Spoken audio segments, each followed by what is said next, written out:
자, 이슈 포커스 기호일보 한동식 국장 연결돼 있습니다. 자, 한동식 국장님 안녕하세요. 네, 안녕하세요. 예. 오늘은 좀 어이없는 뉴스가 줄을 이을 것 같은데요. 코로나19로 국내는 물론이고 전 세계가 지금 고통을 겪고 있는데, 그런데 인천시 의회는 물론 기초의회에서 해외 출장을 위한 예산을 편성해서 문제가 되고 있다고 하는데, 자, 자세한 소식을 좀 전해주시죠, 먼저. 네. 일단 뭐 강력의회나 기초의회, 우리 의회들을 보면 이제 대의 정치를 실현하는, 그야말로 풀뿌리 민주주의를 실현하는 곳이라고 하는데요. 이는 뭐 민주주의의 근간이 된다는 이 표현을 합니다. 그런데, 이들의 행태를 보면 뭐 진짜 민주주의의 근간인지 이해되지 않는 일들이 많습니다. 그러냐면요. 이 코로나19 확산으로 이제 출국이 어려운 상황임에도 인천시와 인천 지역 8개 군구의회가 해외 출장을 떠나기 위한 이 예산을 수립했다고 합니다. 예산만 무려 7억 원을 세웠다고 하는데요.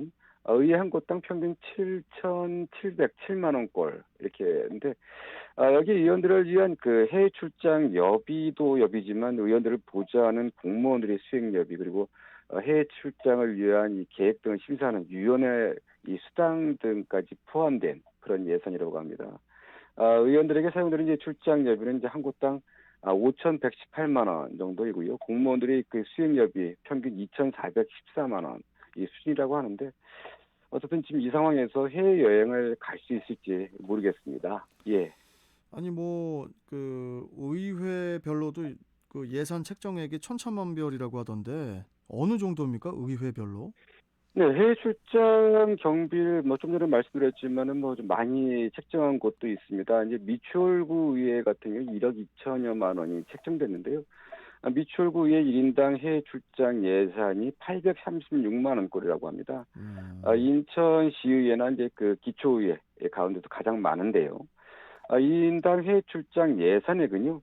인천시의회가 290여만 원이고요. 그래서 가장 적은데, 다음으로 이제 부평구 494만 원, 그리고 남동구 강화군, 그리고 연수구, 동구, 옹진군 이렇게 순으로 나타났는데, 이들이 쓰는 이제 해외여행 경비, 이제 좀, 좋습니다. 이거 뭐 어떤 해외 나가서 견문도 넓히고, 그리고 어떤 비교 시차를 통해서 이 새로운 제도나 이 방법을 도입하기 위해 열심히 일한다는 차원에서 이 편성된 예산이라면 참 좋겠는데, 이게 그런데 그동안 드러난 이 해외여행 실태, 이게 보면요. 이 뭔가 배우고 어디라는 것보다는 여행, 그야말로,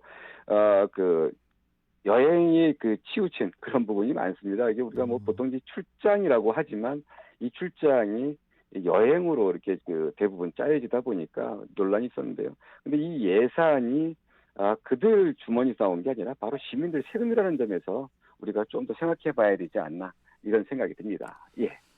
아니 그런데 이제 다들 이렇게 해외 출장 경비를 앞다퉈서 계획을 세우고 있는데 예산도 편성하고, 그런데 계양구하고 서구의회는 아예 예산 편성을 하지 않았다고 해요. 뭐 어떻게 뭐 별다른 이유가 있었나요? 네, 인천에서는 이제 계양구와 서구의회 이 두 곳은 해외 출장 예산액을 세우지 않았다고 합니다. 다만 뭐 국내 출장 관련돼서 이제 국내 다른 도시, 타 도시의 어떤 부분들 비교하거나 일기 위해 출장하는 이제 그런 부분들은 포함시키는데, 이거 좀 해외 출장은 좀 다르죠.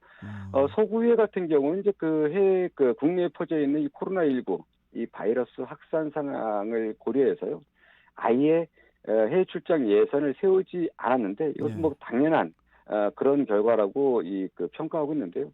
서구의회는 이제 지난해 같은 경우도요. 코로나19가 기승을 부리자 이 관련 예산을 전액 반납했고요. 의장단을 중심으로 이번에는 해외 출장 예산을 아예 세우지 않는 것으로 의원들끼리 합의를 좀 봤다고 합니다. 정말 이게 상식적인 일이기도 하고요. 그리고 지금 코로나19 상황이 지금 뭐 이제 이달부터 이 백신 접종을 통해서 뭐 이렇게 좀 가라앉을 것이다, 이런 얘기는 있지만, 지난해도 이제 올해는 계속 또 연말까지는 이 코로나 이 상황이 이어질 것이라고 하는 그런 예측들이 있었습니다. 근데 그럼에도 이런 그 관련 예산을 이 편성했다는 것은 어떻든 좀 해외에 나가고 싶은 어떤 뭐 조급증이 반영된 것은 아닌지 좀 의심스러운데요. 지금이 이 해외 여행이나 뭐 해외 출장을 나설 꼭 필요한 상황이라면 반드시 가야 됩니다. 근데 지금 네.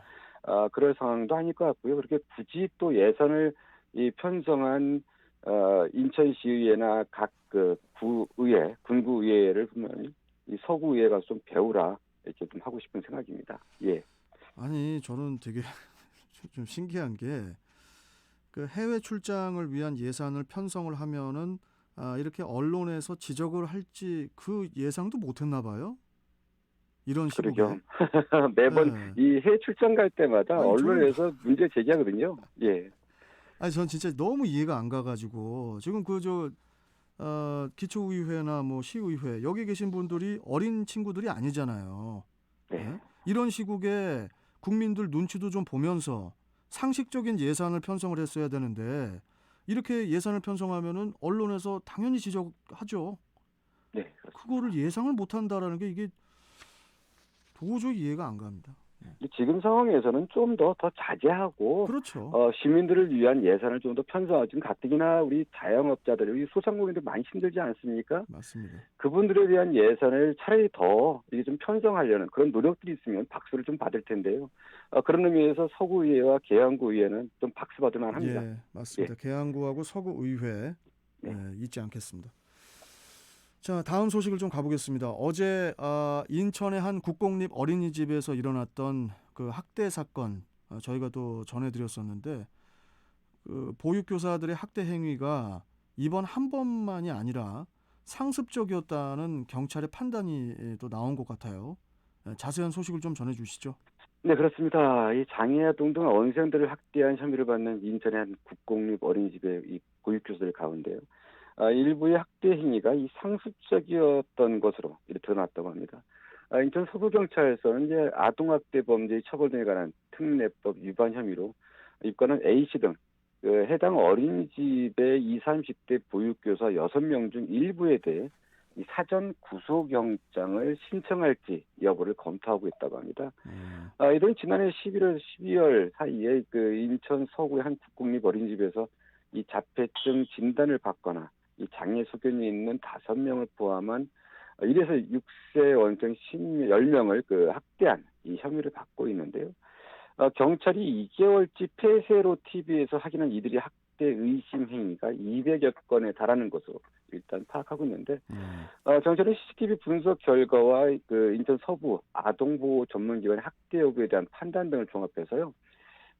이 그 일부 이 보육교사에 대한 이 사전 구속영장 신청을 이 검토하고 있다고 합니다. 보통 이제 구속영장과 다른 이제 사전 구속영장은 신병을 확보하지 않은 상태에서 이 조사한 이 피의자에 대해 신청하는데요. 경찰은 학대 행위가 더 있을 가능성이 있다고 보고요. 이 그 지워진 CCTV 영상을 복원하기 위해 디지털 포렌식 작업도 진행하고 있다고 합니다. 어쨌든 이번 이 상황에 대해 구속영장 신청이 만약에 그 법원에서 받아들여질지는 몰라도요.